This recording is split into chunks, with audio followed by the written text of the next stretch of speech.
Second video, 1 to 10. Mom always had this habit of asking me how something felt on a scale of 1 to 10. It started after I had my jaw surgery when I couldn't talk because my mouth was wired shut. They had taken a piece of bone from my hip bone to insert it into my chin to make it look more normal. So I was hurting in a lot of different places. Mom would point to one of my bandages and I would hold up my fingers to show her how much it was hurting. 1 meant a little bit, 10 meant so much. Then she would tell the doctor when he made his rounds what needed adjusting or things like that.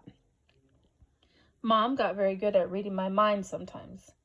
After that, we got in the habit of doing the 1 to 10 scale for anything that hurt. Like if I just had a plain old sore throat, for anything, she'd ask 1 to 10, and I'd say 3 or whatever it was. When school was over, I went outside to meet Mom. She was waiting for me at the front entrance like all the other parents or babysitters. The first thing she said after hugging me was, "So, how was it? 1 to 10. 5, I said, shrugging, which I could tell totally surprised her. "Wow," she said quietly. "That's even better than I hoped for. Are we picking Via up?" "Miranda's mother is picking her up today. Do you want me to carry your backpack, sweetness?" We had started walking through the crowd of kids and parents, most of whom were noticing me, secretly pointing me out to each other. "I'm fine," I said. "It looks too heavy, Augie." She started to take it from me. "Mom," I said, pulling my backpack away from her. I walked in front of her through the crowd. "See you tomorrow, August." It was Summer. She was walking in the opposite direction. "Bye, Summer," I said, waving at her. As soon as we crossed the street and we were away from the crowd, Mom said, "Who was that, Augie?" "Summer." "Is she in your class?" I have lots of classes." "Is she in any of your classes?" Mom said. "I don't know."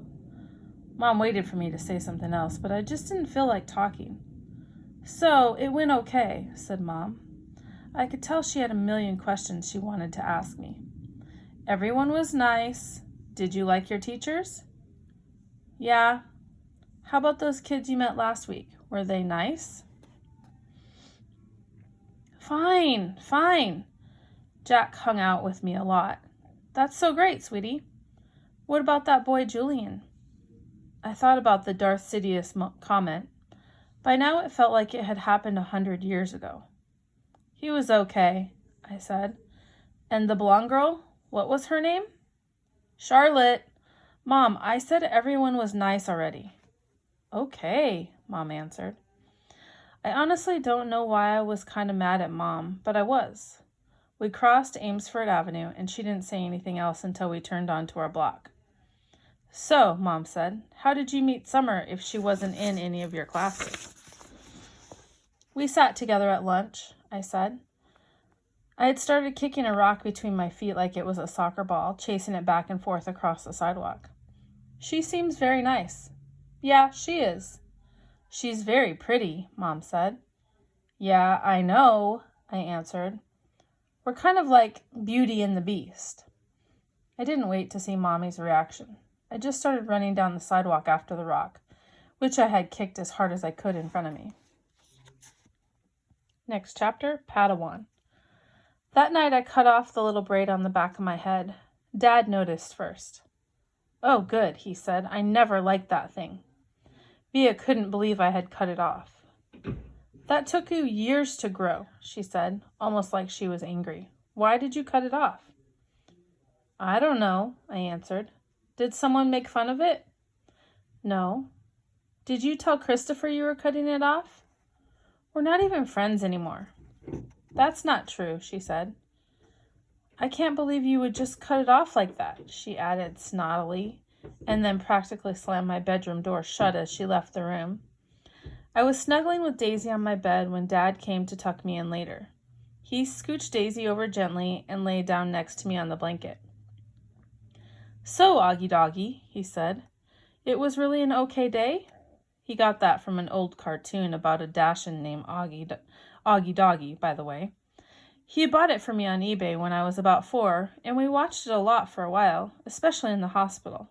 He would call me Augie Doggy, and I would call him Dear Old Dad, like the puppy calls the Dashin' dad on the show. Yeah, it was totally okay. I said nothing. You've been so quiet all night long. I guess I'm tired. It was a long day, huh? I nodded. But it really was okay? I nodded again. He didn't say anything, so after a few seconds I said, It was better than okay, actually. That's great to hear, Augie, he said, quietly kissing my forehead. So it looks like it was a good call Mom made. You're going to school. Yeah, but I could stop going if I wanted to, right? That was the deal. Yes, he answered. Though I guess it would depend on why you wanted to stop going, too. You'd have to let us know. You have to talk to us and tell us how you're feeling and if anything bad was happening. Okay? You promise you'd tell us? Yeah. So can I ask you something? Are you mad at Mom or something? You've been kind of huffy with her all night long. Augie, I'm as much to blame for sending you to school as she is. No, she's more to blame. It was her idea. Mom knocked on the door just then and peeked her head inside my room. I just want to say goodnight, she said. She looked kind of shy for a second. Hi, Mama, Dad said, picking up my hand and waving it at her. I heard you cut off your braid, Mom said to me, sitting down at the edge of the bed next to Daisy. It's not a big deal, I answered quickly. I didn't say it was, said Mom. Why don't you put Augie to bed tonight, Dad said to Mom, getting up. I've got some work I need to do anyway. Good night, my son, my son. That was another part of our Augie Doggy routine, though I wasn't in the mood to say, Good night, dear old Dad. I'm so proud of you, said Dad, and then he got up out of bed. Mom and Dad had always taken turns putting me to bed. I know it's a little babyish of me to still need them to do that, but that's just how it was with us. Will you check on Via? Mom said to Dad as she lay down next to me. He stopped by the door and turned around. What's wrong with Via? Nothing, Mom said, shrugging. At least that she would tell me, but first day of high school and all, that's all. Said Dad, and then he pointed his finger at me and winked. It's always something with you kids, isn't it? He said. Never a dull moment, said Mom. Never a dull moment, Dad repeated. Good night, guys. As soon as he closed the door, Mom pulled out the book she'd been reading to me for the last couple of weeks. I was relieved because I was afraid she'd want to talk, and I just didn't feel like doing that. But Mom didn't seem to want to talk either. She just flipped through the pages until she got to where we had left off. We're about halfway through The Hobbit. Stop, stop, said Thorin, said Mom, reading aloud. But it was too late. The exited dwarves had wasted their last arrows, and now the bows that Bjorn had given them were useless. They were a gloomy party last night, and that gloom gathered still deeper on them in the following days. They had crossed the enchanted stream, but beyond it the path seemed to straggle on just as before, and in the forest they could see no change. I'm not sure why, but all of a sudden I started to cry. Mom put the book down and wrapped her arms around me. She didn't seem surprised that I was crying. It's okay, she whispered in my ear. It'll be okay. I'm sorry, I said between sniffles.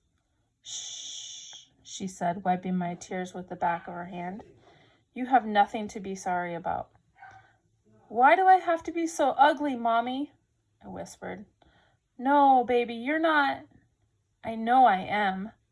She kissed me all over my face. She kissed my eyes that came down too far. She kissed my cheeks that looked punched in. She kicked my tortoise mouth. She said soft words that I know were meant to help, but words cannot change my face.